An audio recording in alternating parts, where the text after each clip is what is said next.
Yes, sir. So I want to welcome everybody to this very important conversation that we're about to have on Black farmers. As a member of the media, and I know there are a lot of people on here with podcasts who are members of the media also. So welcome everybody. This is a conversation I believe we're not having enough of, and so I'm glad Corey invited me to kind of moderate this kind of discussion. And my job is only here. I'm only here to start a conversation, start the question. Corey will take it from there. I'm not here to inject my opinions. I'm not here to shout them down or cheer them on or shout a candidate down or cheer a candidate or anything like that. I'm just here to direct this conversation. Look at me as a traffic police. So let's get started. Mr. Lee, let's introduce yourself. Tell us why you are the one to have this conversation. Yeah, my name is Corey Lee. I'm the executive director of the Cowtown Foundation, and I'm a Black farmer, and I've been involved with Black farm advocacy since 2008. I am a victim of the discrimination by the USDA, and it's very important that at this point in time that the Black farmers have a voice at the table, because what's happening is that I feel like that we are being, our votes have been solicited, but we never get any of the anything in return. With promises made by all these candidates, and we're getting nothing. And so now it's time, because since 1929 we have lost nearly 16 million acres of land, and we're down to, I think it's the estimate of 2.3 million acres left. And so if we don't pay attention, we're going to look up again, and we're going to be a landless people, and we're just going to be an asterisk in the history books. And when you say a landless people, how important is ownership of the land? We can have social programs, we can have, reparations, we can have all the things that as African Americans we look for from the government, but how important is land ownership to that process? Well, as you know, land is tied directly to generational wealth. And I guess the old adage in the the African American community is, we can't even feed ourselves. And when you were young, you could really never figure that out. What did that mean? But as you get into the business of agriculture, you get a little older, and then you find out the obstacles that we face. Then we know exactly what that means now. And before it's too late, uh, myself, as long as the people that are on this panel, and there are people just listening and watching, as a general audience, they understand, because they have been around the Black farmer movement for quite some time. And is that, somehow we've allowed ourselves to get into a box. And if we don't get out of this box, we're going to own nothing. And we won't be able to feed ourselves, and we're going to be subjected to all these chemicals and everything else that are in the food, and we won't have a say in anything. And so it's important that we take a stand now. You mentioned in your introduction that you were a victim of discrimination from the U.S. government as a Black farmer. Can you talk about that specific case and how that impacts all other Black farmers currently? Yes. I had bought a farm in 2007, a little outside of Bowling Green, Kentucky, and I filed a discrimination complaint in 2008. Well, I followed in court, and the complaint went unresolved. And so that, as I was, fighting my particular case, I made contact with other Black farmers around the country, and to come to find out that, I wasn't the only one this has been affected by. And in fact, if I would have known the history of the USDA as in regards to Black farmers, I never would have gotten a loan through them. And and since then, we've been able to watch people, fight. And one of the things I want to bring up is, like, when do the Black farmers, you know, this the pressure that's been put on Black farmers that have health consequences, is that, it is great. The stress plays a integral part in your health. And then when you don't know whether or not they're going to take your farm, or, what exactly to do, some of the titans I want to bring up at this point in time on this call we have with us is Eddie Wise Jr., and his father was a Green Beret. And the thing is, I was watching TV the other day, and they was talking about the three soldiers and they were Black from Georgia, that were killed over in Jordan. And here they are fighting for liberties for other countries, but those same liberties we can't enjoy here. For example, this particular Secretary of Agriculture, Tom Vilsack, 2015, sent 16 armed U.S. Marshals down to North Carolina to remove Eddie Wise and his wife, who was Miss Dorothy Wise, who was wheelchair bound, from their farm. This man was a Green Beret, served admirably for his country, and you're going to send armed U.S. Marshals to remove him from his farm, and you wouldn't even give him an opportunity to have a hearing to contest what had happened to him. And they come to find out that the local USDA employee held the check at his office and wouldn't give it to Mr. Wise, and Wise's pigs died. But you know, you can go on TV and hobnob and glad hand and smack each other on the back and talking about it. This is a new USDA. No, it's not. It's the same USDA, and nothing has changed. Wow, that's again. I shameless kind of digression here on my part. I apologize to everybody, but I want to make this point because I know there's a lot of podcasters in here, and I want a lot of you to, you know, join this conversation at your will. But I've never heard that story. I know a whole country nearly burned down over George Floyd. I know that there's stuff going on in New York. I know that there's migrants or illegal immigrants being taken care of in major cities, black cities all across the country. I've never heard Mr. Wise's and Mrs. Wise's story. Why is that? Well, part of the problem is that, as I mentioned earlier, is that they have put us in a box. And so what they have been effective in doing is rolling out some money to our leadership and some black farm advocates to stay quiet. And at the end of the day, what has happened is Joe Biden and Tom Vilsack are finishing up the business that their forefathers started, from the business of slavery. And directly, as being a black farmer, and everybody that's on this panel that are farmers, is that we have been waiting 3 years for pandemic relief to where white farmers got their relief starting in March of 2021. Why has it taken 3 years for us to get any kind of pandemic relief? And when I say pandemic relief, I mean actual dollars that you can put in your pocket. And see, while Joe Biden is glad handing and running to black churches, and our black preachers are sitting there selling the souls of black farmers out in Black USA just to get a photo op, what has Joe Biden done for Black America? He's done nothing. And it's in my opinion, we know what Joe Biden is, and we definitely know who Tom Vilsack is. But at the end of the day, we have to question our black leadership. And the reason why I say that is that Dak Ducheneaux is a Native American. He's head of the FSA. Well, out of this deal, Dak Ducheneaux has put into place for the Native Americans to get a bank for their agricultural needs. And so they will be able to get lending from a bank that's, you know, conducive to the Native Americans. But black farmers, we've got nothing. And to this very day, I can't name one black farmer who has a check that they can actually put in their pocket. But what people don't realize, out of the $2.2 billion, only $15 million of debt relief has been distributed. But that's not a check in your pocket. White farmers receive actual checks to put in their pocket to spend at will. And so, but when the $15 million that or debt relief that was given also came consequences and tax liabilities. So that was the second part of Joe Biden and Tom Vilsack's plan. So if you don't have money in your pocket, then if you can't pay that tax bill, then what is going to happen is that they're going to have the DOJ to come in to get a judgment against you. And then next is going to be foreclosure on the farm. Black America has to wake up and quit pandering to these people. These people are vicious and evil people. So it kind of sounds like 40 Acres and a Mule redux. It sounds to me. What can or what should Joe Biden do? Is it just a release of checks? Is that easy for him to do, or is that easy for Congress to do?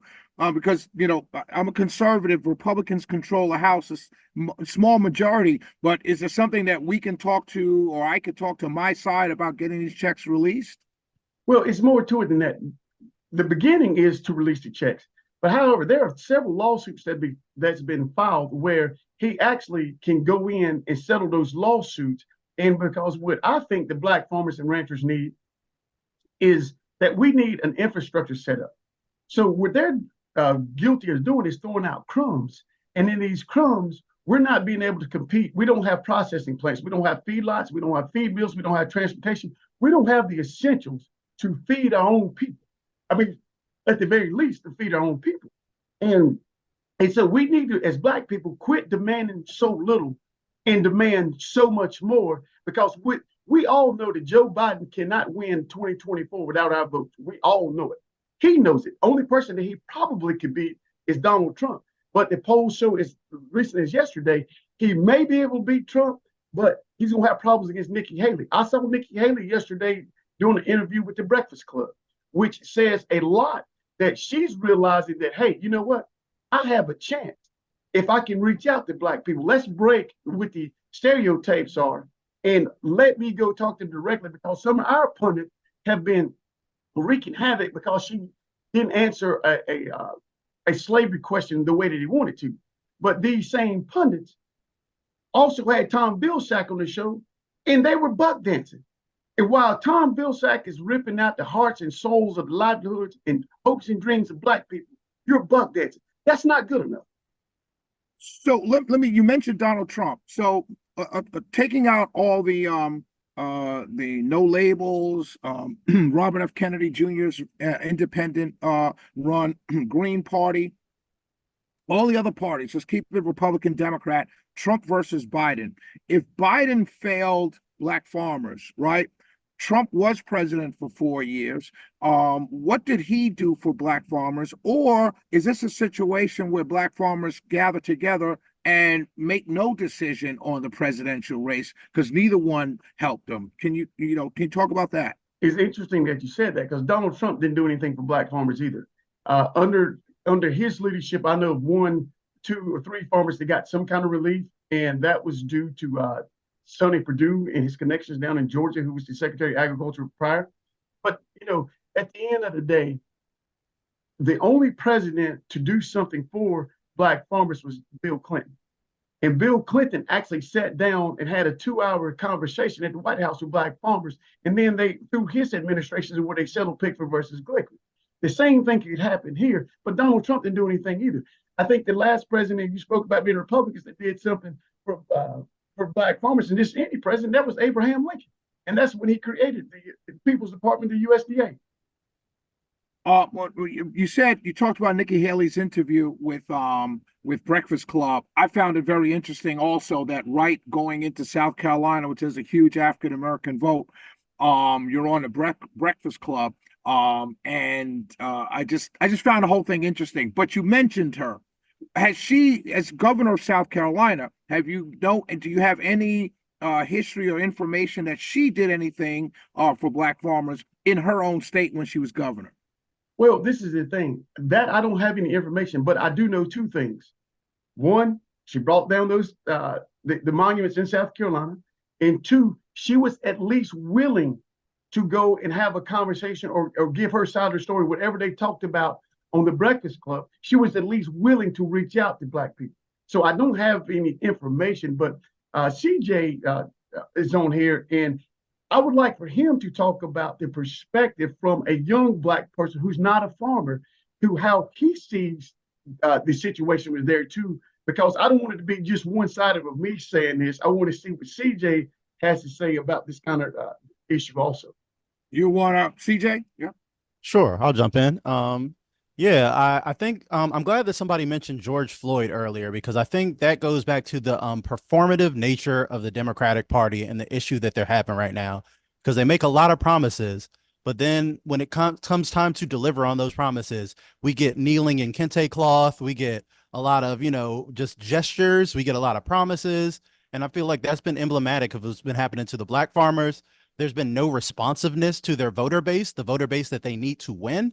So Joe Biden ignoring black people, black farmers, young people is a disastrous strategy, even beyond the moral depravity of some of the things that have been happening lately.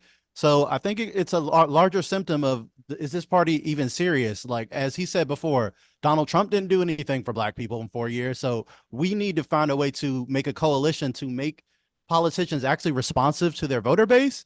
Because right now, the voters are asking for one thing. Black farmers pleaded to not have Tom Vilsack, and yet look who's running our agriculture.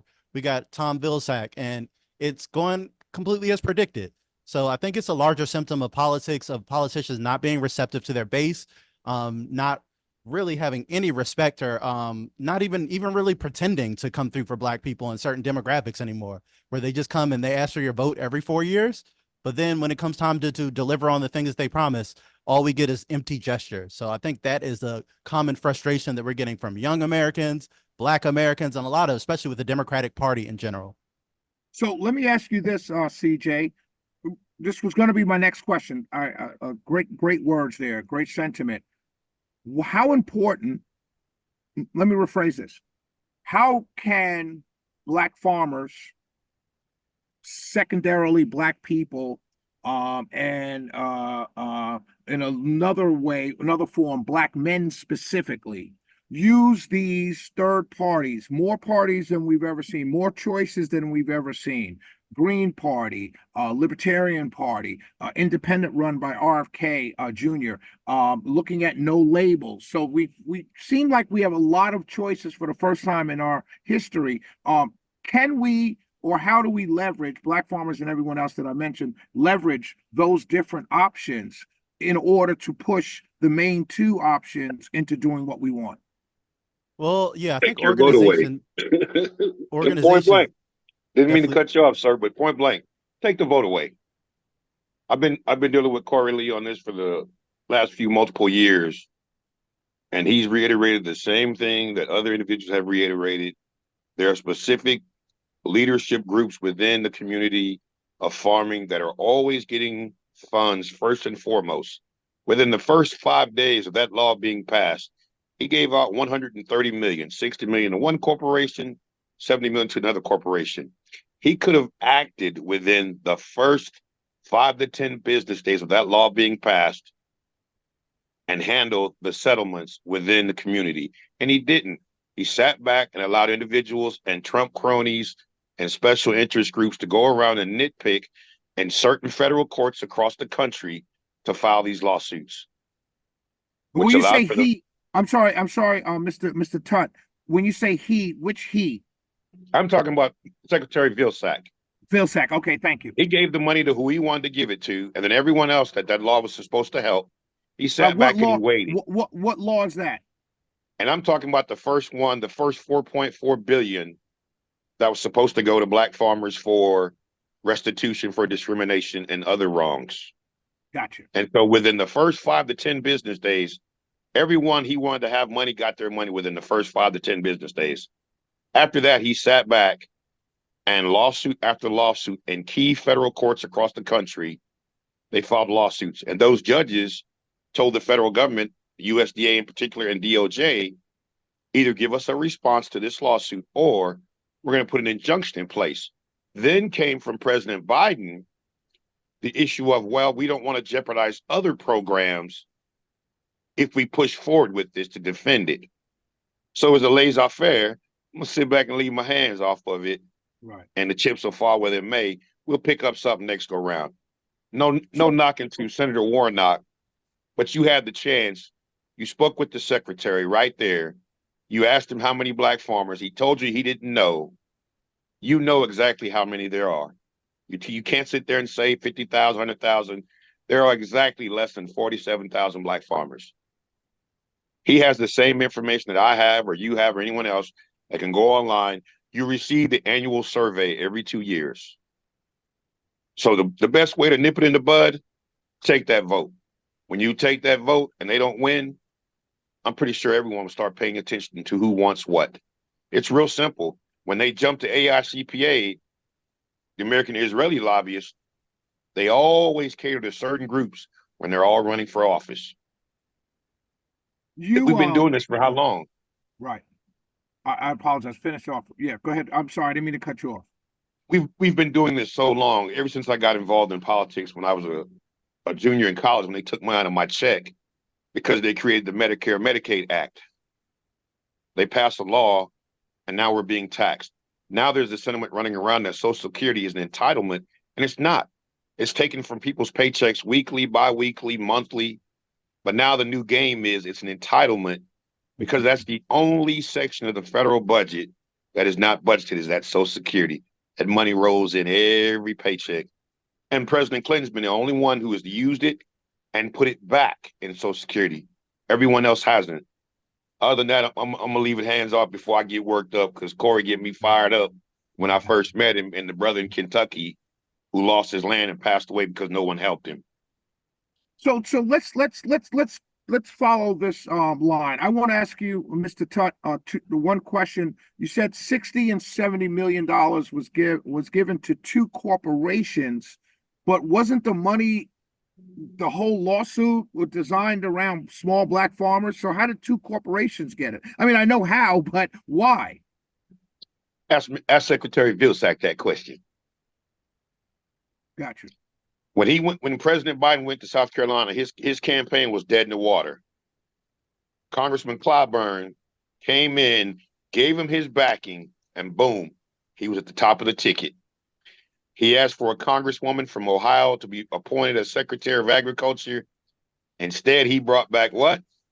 Tom Vilsack. Same thing. And so we give you the votes. Right. We give you the votes and we ask you for what we want. And we get nothing. We get a slap in the face. Right. So the only logical answer is, if you, as African Americans, as black farmers, if you got nothing from Trump, you got lied to by Biden, and you still got nothing from Biden, and you got nothing from Democrats who support Biden, even though they tell you they support you as black people, black senators, black congressmen. If we're getting nothing, then the only alternative is, well, the two choices we have: go third party or stay home. What would you suggest? I'm staying home. He's not getting a dime from me. When you talk to a farmer, an elder, and a side note, I've been fighting for an irrigation system I just got last year. For 3 years, I've even had an ag engineer come out and verify, as they say, are you irrigating your crops with a water hose? And still got turned down. But my mentor taught me, from now on, when you deal with a public official, you make sure you have two witnesses. So when I threatened to sue the agency, the district conservationist, and the person that was standing there in front of me, you will be subpoenaed as a witness. Oh, all of a sudden, I got approved 6 months later. So you say stay home. I'd like to take a poll. I know CJ's there. I'm seeing some names here. I'd just like to ask if everyone could chime in. Is it the stay home route that many are taking or looking to take, or is it opposite Biden, Donald Trump route, or is it a third party route? I just want to take my own kind of internal poll just based on what's here, because I'll be talking about this this conversation tonight on my show. So I just want to see where everyone stands, if everyone or a lot of people agree with Mr. Tutt. Or can I call you Big Fork? Either one is fine. I like Big Fork. What's going on, Big Fork? CJ, I'll start with you. You're a young man. Yeah, absolutely. So I think most people are going to go with the stay home route, honestly, or they're going to just go with the third party that most aligns with what their moral values are. A lot of people are talking like Cornel West or something like that, or whatever, you know. But the issue with the third parties is we don't have ranked choice voting here in America. So a third party vote is good to build a movement going forward. But in terms of actual, you know, the electoral college and actual chance to win the presidency, I think the issue is we're stuck in this two-party system. And that's why both parties are so unresponsive to the American people, because if one loses, they're so similar. They're owned by the same corporate interests. So it's like the loss is not that bad. So we withhold our votes. I don't think the Biden administration minds losing that bad, especially the way they're running their campaign, as long as they still are the top of Democratic power and they can just play this lesser of two evils game every 4 years. So I think that's the issue of why even withholding our votes has not been as effective, because over 10 million people don't vote every election cycle anyway. for this Right. very reason. I got a chat in the chat here. I'll just read. Mr. V. James, I got it here. He's, oh man, I lost it. Here it is. He said, think of our history. Remember when we stayed home, Nixon won, Bush won, Trump won. And I would argue that not necessarily those were absolutely the worst things to happen in our history. Because I'm listening right now to Mr. Tutt and Corey Lee talk about you came out and you got Biden and we've got nothing for it. So I think can someone answer that chat question or that chat statement? Well, Corey, I'll ask you. Let's go back to Corey. Well, I think I read just yesterday, maybe 2 days ago, that if someone like, say, a Gavin Newsom from California, if he's a Democratic governor there, so if he decided to run, if you were to vote party line Democrat, then he would be a much better choice than Joe Biden. So we also have to consider Joe Biden's age, which is a big thing, because my problem is this. Kamala Harris, she has been the most powerful Black woman ever in the history of the world. She's the vice president of the United States. And she's sitting there and watching Tom Vilsack and Joe Biden rip the heart and soul from Black America and saying nothing. So is that who you want as a leader? She's a great person. I think she is, but as far as a leader, look at when every time you turn on the TV now to get soundbite, it's Jasmine Crockett from Texas lighting people up. That's the kind of bold leadership Black America needs. Not sit there to come along and go along, because we get nothing. And not only do we get nothing, what little we have, they're taking it from us. So we have to first look in-house, because, for example, David Scott's been down there in Georgia, who was the chairman of the Ag Committee for the House. Marcia Fudge, she was there. Sanford Bishop was there. Those people in Georgia, see, Georgia are still a swing state, but Black people alone, when those two Senate spots comes up, the Black farmers of Georgia have had enough of Raphael Warnock. They've had enough of Ossoff, because they have gotten nothing. Warnock, he's on the Senate Ag Committee. He started off like a lion. He started off marching through there like Martin Luther King. But got halfway through the race and they told him, you better stop. And he turned around and went home. So you can bet that we're going to show our might down in Georgia as far as the Black farmers down there, because the Democratic Party in itself, and I'm an independent, what they have shown is absolutely nothing. And to have our leadership, that we've got to control that. To say, look, what I thought when Hakeem Jeffries came in, he's an articulate man, very smart man. But you're playing politics while they're destroying us. You're sitting there when you're getting sidetracked with the Hunter Biden administration, with Hunter Biden, his woes with that. Start looking at your people. Start looking at Tom Vilsack. This man is evil when it comes to Black people. He's a soldier for the Willie Lynch doctrine, and he's showing it, and our leadership is doing nothing. Speaking about Black leadership, another comment came in about not staying home. I told you I would just kind of navigate this conversation, but I must. CJ's a younger man than I am. I have to say this. I vote. I know who I'm going to vote for. I'm not going to money this conversation by telling you who I'm going to vote for. If you listen to my show, shameless plug, I'll tell you then. But really, CJ is a very smart young man, and our younger people are very smart. What they're saying, when you say stay home, it doesn't matter who you get. You're not going to be thrown back into slavery if you get Trump for 4 years. The world is not going to end if you got Bush or Biden or anybody. The fact of the matter is, if you stay home, you force people to respond to you. And that's the fear mongering that goes on, I believe, in a two-party system because the right is being told the same thing. Many on the right don't like Trump, but they're being told, oh, you have to vote. We can't have another 4 years of Biden. That's fear mongering. If you don't like a person, stay home. I mean, that's your right. I don't think it should be, you should be fear mongered. I apologize for that opinion piece there, ladies and gentlemen. But back to Corey, what role does Black leadership play? You said, Mr. Tutt said there are 47,000 Black farmers. A politician nationally doesn't really see that as a constituent group that can win or lose an election. locally, like in Georgia, if you have thousands of black farmers in Georgia, you can swing an election with that constituency. What role does black leadership play in order to move the concerns of black farmers forward? I'm not talking about the black farmer leadership. I'm talking about the national leadership as it's recognized by the media, the Sharptons, the Jacksons, the Ben Crumps, or whoever the latest leader is now. Well, the truth is, every black person in America is only 1 to 2 generations removed from a farm. So you have your country cousins or your city cousins in the city, and they can relate to what's going on down south. You just look at Atlanta itself. Basically, it's the national black headquarters at itself. A lot of those people in Atlanta come from South Georgia, from the South, that they're going there to try to make a better life. Well, you go to Detroit, you go to DC, you go to Philadelphia. Those people have some ties to a farm down south somewhere. And so it's not that, hey, it's only 47,000 black farmers or whatever the number Mr. Tutt used, is that every black American is affected by what happens to a black farmer. So maybe they need to change their thinking, because the thing today is, if they eradicate black farmers today, it's going to be another sector of the black community tomorrow. And so we all need to stand together.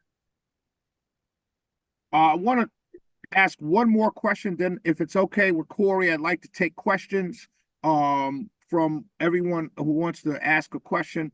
But if you can put your question in the chat, that way I could read it so we don't lose time with a lot of pontificating, which tends to happen in these kind of situations.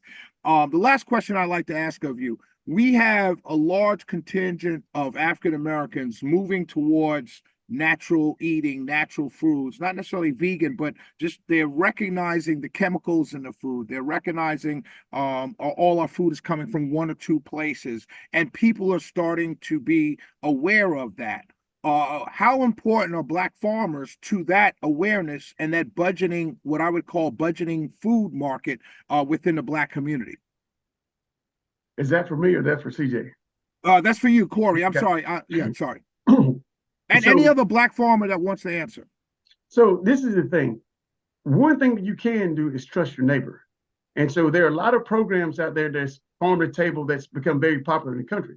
Well, if black farmers have an opportunity to farm and to be unimpeded by the USDA, then we can actually have a message and we can actually feed our neighbors, so we can tell you, say, hey, we did these greens and didn't have fertilizer. We got hogs, we have cattle. They hadn't have any, steroids, any other antibiotics in there. You will trust your neighbor before you will trust, some of these major companies. And what the problem is we don't even have the opportunity to farm and even to get into the local business agriculture, because the pressure that's been brought on black farmers and the injustice that's been through the decades by the USDA. And like I said, I brought up Eddie Wise earlier. Eddie Wise was doing tilapia. He had pigs. People would rather trust their neighbor. Rod Bradshaw's on here. At one time, their family was farming 4,000 acres in Kansas. That's a pretty large farm. Why this thing what Rod Bradshaw would be if he would have been left alone by the USDA, what he could do with 4,000 acres. And with today's technology, with the farm to table, he could thrive and prosper as a black farmer. And he can answer those questions. I think on this, there was Miss Johnella Holmes, who's from the Kansas Black Farmers. She has a group of black farmers in Kansas. That whole group they have large tracts of farm compared to the farms in the Southeast, 1,000 acres. Just what they could do, they could ship out to the Southeast, things like corn and everything else, cattle. That's where black America have this assurances that, hey, we're taking care of it. And so not only does the farmer thrives, but the community thrives as well. Mr. Bradshaw, you want to address that? Yeah, Corley's exactly right. USDA, for instance, sent out, I had one loan that was approved, funded, and the checks were sent out to the Dodge City, Kansas FSA office, and yet they were never delivered to me. And that was in 1999, and I have copies of both of those checks thanks to an ex-USDA worker. I had a district director in that same office, the Dodge City, Kansas office, wrote me a letter also in, that was in 2000. And I have a copy of that letter where he informed me that he was personally canceling my loan application. I have a document generated by USDA and sent to me as a slap in the face, if you will, where USDA took by and through administrative offsets $186,576.79. That also was presented to me by USDA. So these are documents that USDA cannot dispute because they're generated by USDA. This is just an example of what USDA, when USDA finds out that you are in the upper echelon, so to speak, of the farmers in your county, they come after you. Why is that? They single you out and they come after you. Is it straight racism or straight black white, or do you know, poor white farmers, or you know, like, is it just straight race? It is straight racism. USDA does not want black people to own farmland. I was at a land auction and I bought several pieces of property at auctions, and the auctioneer wasn't getting the bid that he thought he should get. And he said, fellas, land ownership is power.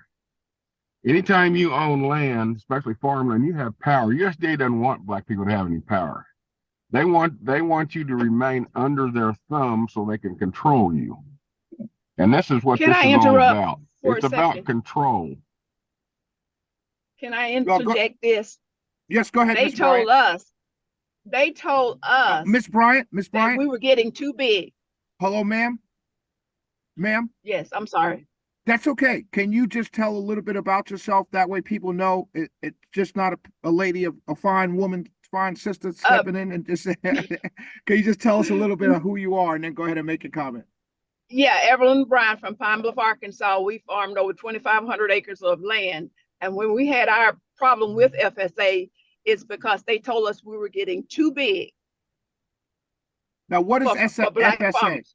What is FSA? It's a government agency where we were getting trying to get a loan. Okay. A crop loan. But I'm sorry, Mr. Bradshaw, I just want to interject that based on what you were saying about they don't like. When my crop insurance man told me, he said, you know, you're in the top 5% of farmers in Hodgman County. And from that day forward, I had buku trouble with USDA. Not that I didn't have enough trouble out of them before, but they really ramped it up then. So the reason why I'm asking these types of questions, clearly I'm not a farmer. So I want the people that are listening or that will hear this later on to be able to understand. The USDA is the United States Department of Agriculture, correct? Correct. Right. And so they're over everything to do with farming, agriculture, everything, correct? Correct. So these are unelected bureaucrats. These are people we did not vote for. You know, these are people that you're dealing with. Ms. Bryant, the letter came from someone, she has no idea. This person wasn't elected. They've been there for a long time. So my question becomes, how do we impact the decisions made by unelected bureaucrats? How does that tie to who we elect for president, who then will pick his Secretary of Agriculture? Can you guys speak to that? The whole issue here is USDA by and through FSA as well as NRCS is conducting these blatant, flagrant, and intentional activity because the bulk of the American public is unaware of what's going on. And a lot of them are in disbelief that the American government is actually treating citizens of America in this manner. My position is, if the American public was aware that their elected officials are going after citizens of this country in such a manner, what would be the real reaction? We all saw what happened when the camera was put on the George Floyd incident, and they actually had undisputable videos. Don't lie, pictures don't lie. When the American public seen the pictures of what happened in George Floyd issue, public outcry went to the top of the flagpole. We had Wichita, Kansas is 200 miles east of me, and a couple of weeks ago, there's what they call a League 42 organization down there, which they had a bronze statue of Jackie Robinson. This is when national news has covered this. I don't know how many of you have seen it, but that statue was stolen, and public outcry. That was stolen. Let me get ahead of myself. It was stolen, and when they found it, it had been smashed to smithereens, placed in a trash dumpster, and burned. And the fire department was called out to put the fire out, and they discovered the statue. Public outcry across the nation has been overwhelming on this. They asked and had a GoFundMe of $100,000. That GoFundMe page immediately went to 112,000. They upped it to 150,000. It went to 147,000. It is now at 175,000, and they're getting donations in from across the nation, emails, comments, and whatnot. 30 major league baseball teams have pledged donations to that League 42 to replace that statue. The American public is sick and tired of this crap that's going on about this racism and this color issue. If the American public was aware of what's going on, I think we'd see quite an outcry on this. So that's why we're doing this, because I think right now, on both sides, in a bipartisan way, I think both sides are seeing that justice in this country is kind of, you have to use quote unquote.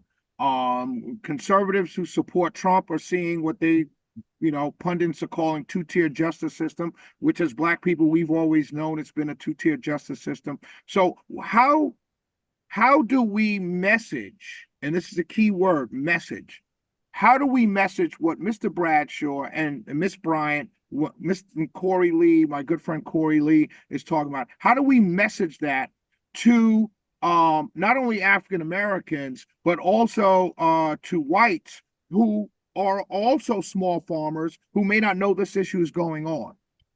If you let me answer that, because I wanted to ask that. So just Monday, I went into a FSA office here in Tennessee, and I asked, to get a farm ownership loan, get back in the farm and back in the ranch.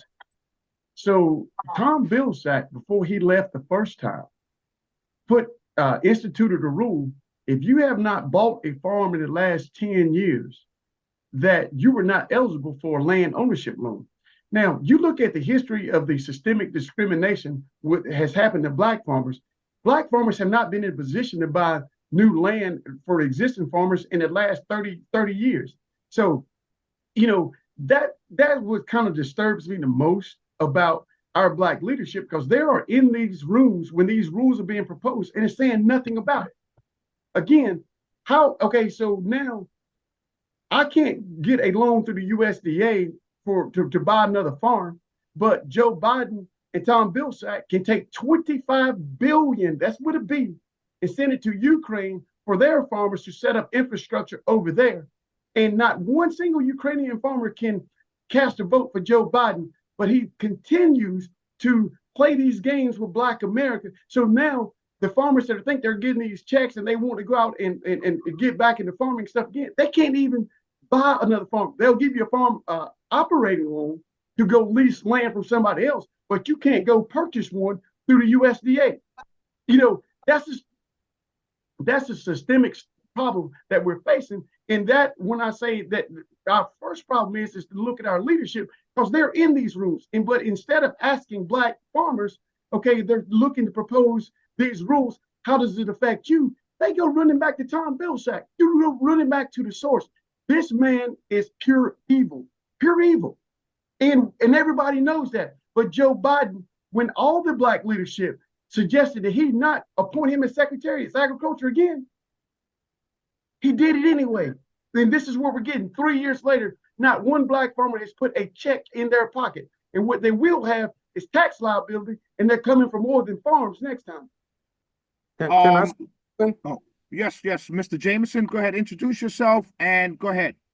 Okay, I'm John Jamerson with Legacy Taste of the Garden here in Lyles Station, Indiana. It, along with my father-in-law, featured in the Smithsonian African American Museum. Lyles Station as one of the last African American settlement in Indiana, and my father-in-law as one of the last remaining African American farmers who's still farming family-owned land that they own pre-Civil War. So with that, I just want to try to touch in on a few things to answer some of the questions and some of the issues that are here. One, USDA was created in, I believe, 1862, which was 3 years before the emancipation of our people. So since its inception, it was not created for the promotion and the benefit of Black farmers. That is evident and proof due to the fact of our zenith of Black farmers of 1 million in 1920 down to in the 40,000s or so today. So that's evident of that. That the same time that we had our Rosewoods and Tulsa massacres and stuff like that, that was the same time period that they attacked the Black farmers. I would like to say this. The issue that we have is not with other people, not with the USDA. I understand that they are an issue, but our main issue is our unity of ourselves. When you have 85, 90% of food deserts in Black communities, and you have the majority of your Black farmers who are at the lower end of the farmers system, you would think that the Black communities would connect with the Black farmers and be able to try to solve that problem. But we don't even have that concept. So when you're talking about how do we end these situations, one, we have to get involved. We have to get our children involved into the 1890 programs, the scholarships and stuff that they have. Everything that we touch, everything we see, everything that we desire to possess comes from agriculture. So there's no thing out there at a university that will be a subject matter that one of these young people can go to that does not touch agriculture.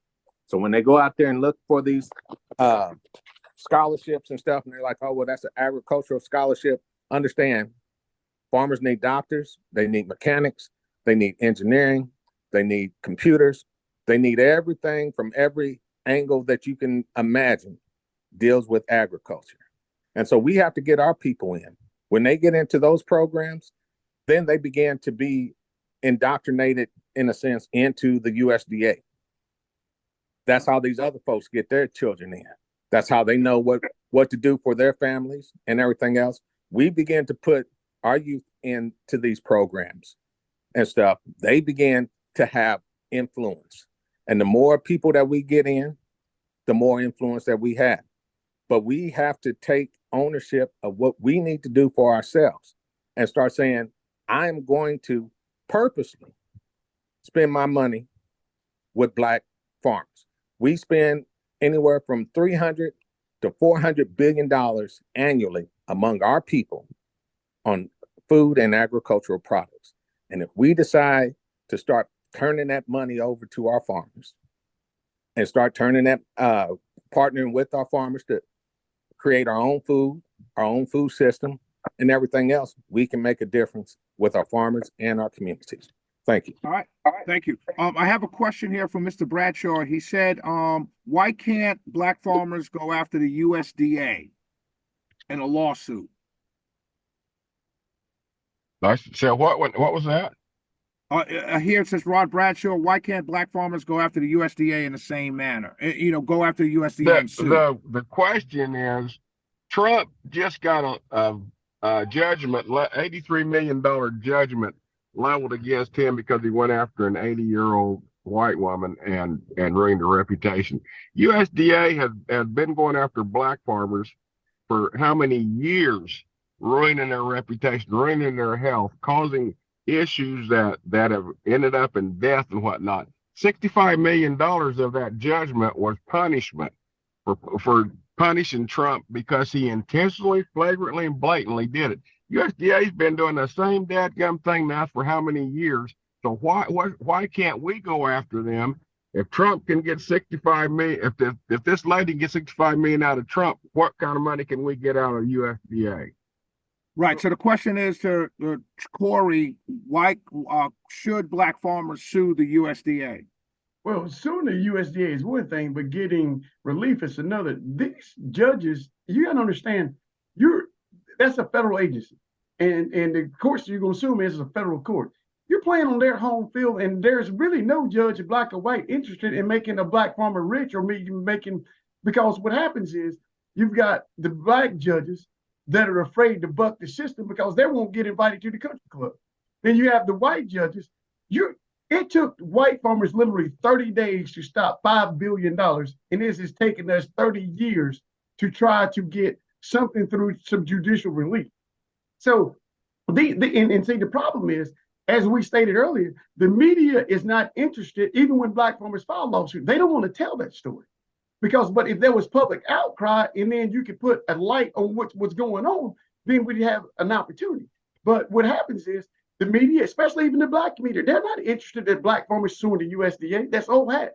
But again, as I always say, let a drug dealer do something allegedly in the Midwest somewhere, we'll burn down a city to get justice for it. It's the craziest thing I ever seen in my life.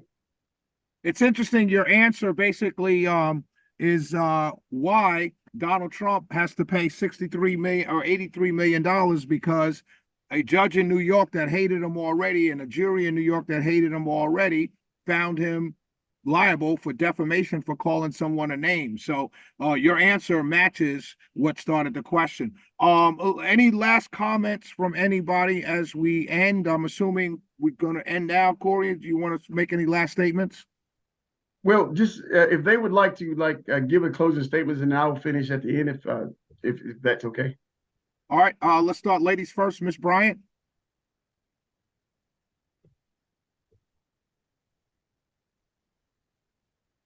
If you're talking, turn off your mic.